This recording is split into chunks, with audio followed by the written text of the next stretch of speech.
E não tem ninguém que nos faça cumprir aquilo que foi, de certa forma, combinado. Isso. É mais ou menos assim. Você vai lá e faz um negócio errado, e aí aparece a polícia, o judiciário, te abrem uma investigação contra você, vão te prender e te perguntam: e aí, Igor, você quer pagar a multa? Você quer ser preso? E aí o que você vai responder? Eu não. Claro que não. E ninguém vai falar, não, me prende. Então, o direito internacional, ele já parte dessa premissa, que é uma premissa totalmente falha. Depois ele parte de várias outras premissas complicadas que são muito distantes do conceito que a gente tem no direito doméstico. A primeira delas é que você tem um documento fundacional no direito doméstico que se chama Constituição. E não existe Constituição do mundo. Existe um monte de retalho de pequenos acordos que estão escritos num papel, que esse papel tem valor quase que nenhum. Por que é valor quase que nenhum? Imagina o Tratado de Não Proliferação Nuclear. E aí você decide sair do tratado. Igor não quer mais participar. Eu mudei de ideia, eu quero construir a bomba porque eu preciso sobreviver. E aí você rasga o tratado. O que acontece com você? Nada. Ah não, mas e as sanções? Que sanções? Sanções de quem? Do governo do mundo? Do judiciário do mundo? Do STF mundial? Tipo, não tem essas sanções. Quem que vai impor as sanções? Os seus pares, só que pautados por uma lógica e uma ótica política e não jurídica. Qual é a diferença disso? E muitas vezes pragmática, porque assim, talvez... Ao rasgar o tratado aqui, a sanção que você me dá... Sim. A sanção que você me daria vai te atrapalhar. E aí tu não quer me atrapalhar. Mas isso também. É política. É política. Entendeu? É tudo político. E aí tem uma coisa que as pessoas também não... Ou não caíram na real, ou não querem cair na real, ou estão na utopia, no sonho. Elas não sabem fazer... Tem uma distinção que a gente precisa fazer sobre essa conversa. Como a gente gostaria que o mundo fosse e como o mundo é. E aí a gente pode debater quais são os empecilhos para o mundo ser daquele jeito que a gente gostaria e por que ele é do jeito que é. Mas o fato é, o Conselho de Segurança, que é o único órgão, o maior órgão, mais importante que cuida de toda essa história, que as suas decisões têm poder vinculante, ou seja, poder vinculante é binding, né? Um poder, a decisão do Conselho, ela é lei. Ela não é, por exemplo, a Assembleia Geral da ONU, ela toma uma decisão, é sugestiva. Nós votamos aqui a favor do fim dos acidentes de trânsito no mundo.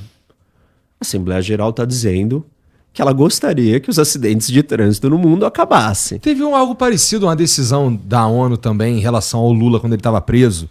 Não teve? Isso. E ele continuou preso. Isso é sugestivo, é uma narrativa, é o ápice da política. Isso daí é política. Ela é feita de uma forma política, essa decisão, e ela tem um valor político. Ou seja, retórica, falação, nenhum poder de lei. Aí o Conselho de Segurança, quando ele toma uma decisão, ele supostamente tem poder de lei. Porque ele é vinculante. Decidiu, tem que ser vinculado. É binding, tem que ser feito. Tá bom. Só que aí vamos analisar o que é o Conselho de Segurança e como ele está constituído. Ele é um órgão político. Ele não é um órgão jurídico. Qual é a diferença disso? Quando eu sou um político, eu tomo decisões com a ótica, com a lente, com as premissas políticas. Quais são as premissas políticas? Valores, negociação, amizade, aliança, trocas, interesses. Como que o judiciário e o sistema de leis deve funcionar? Não dá para você ter um juiz que ele vai te julgar de acordo com a amizade, de acordo com interesses dele. O que você espera de um sistema jurídico que seja justo e funcione?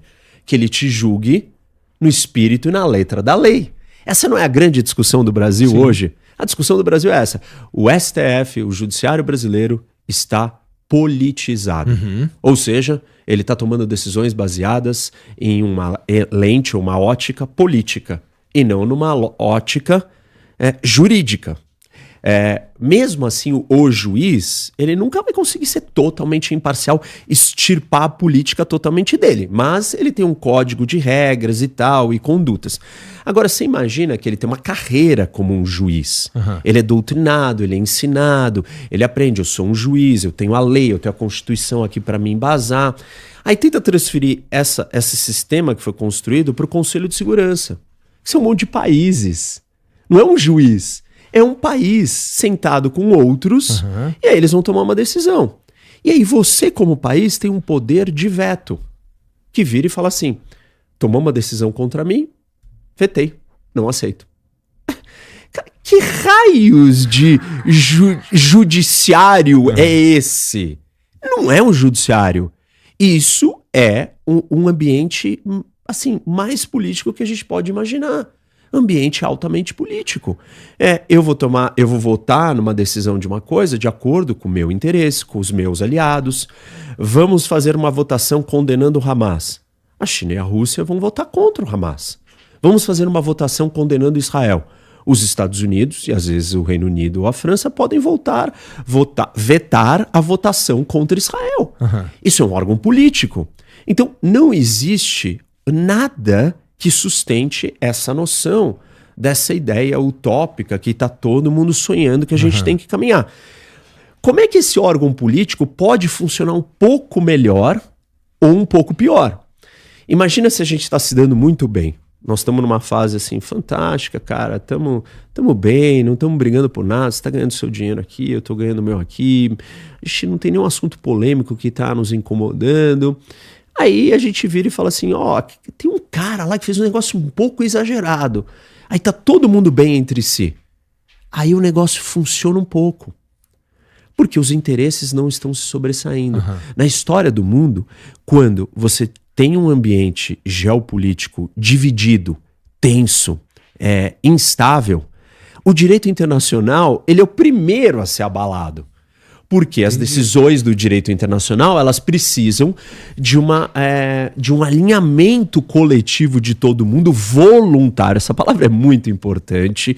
Voluntário, de estar todo mundo na mesma página e querer andar junto. Agora, se o mundo está brigando, se matando, completamente caótico, é óbvio que esse alinhamento não vai existir. Durante a Guerra Fria, o Conselho de Segurança da ONU, uma boa parte não funcionou. Porque o mundo estava totalmente dividido. Então, qualquer coisa que ia para o Conselho de Segurança, ou a União Soviética vetava, ou os Estados Unidos vetava. Uhum. A China se abstivia, entendeu? Uhum. Então, e assim a coisa ia. Aí, nós tivemos um período na história de extrema calmaria, que é o fim da Guerra Fria, até o começo do século XXI.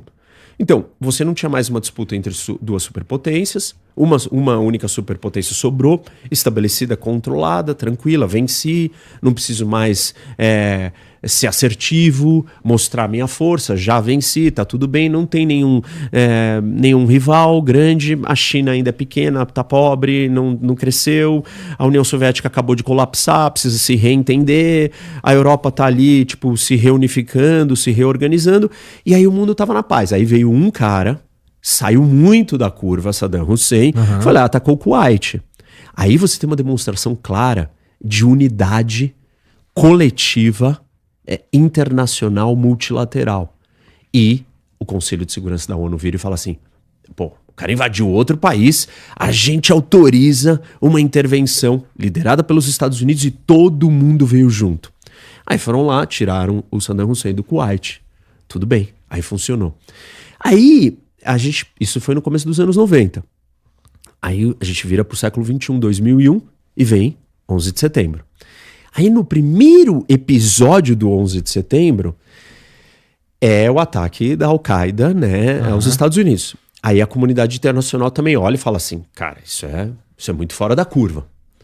Tava todo mundo na paz. O Putin liga pro Bush e fala, meus pêsames, estamos com vocês, aprovem, tá aprovado, pode intervir, pode invadir o Afeganistão.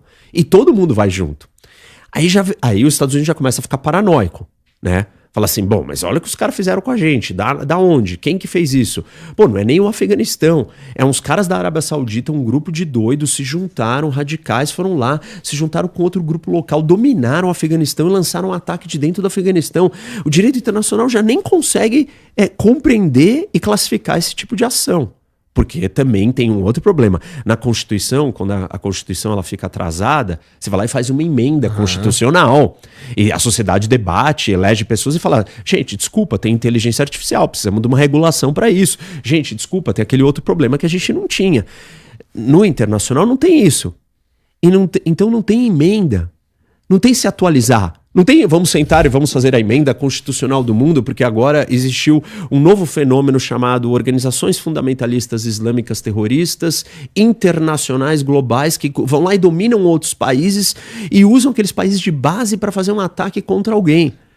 Aí aquilo não está classificado no direito internacional. Não tem aquela classificação. Tanto que os Estados Unidos vai lá e usa um argumento jurídico dizendo o seguinte, olha, isso daqui não é um Estado, esses caras não são um Estado, eles não são combatentes e nem civis, eles são combatentes não legais. Uhum. E tipo, eles são uma outra categoria de coisa que nunca existiu.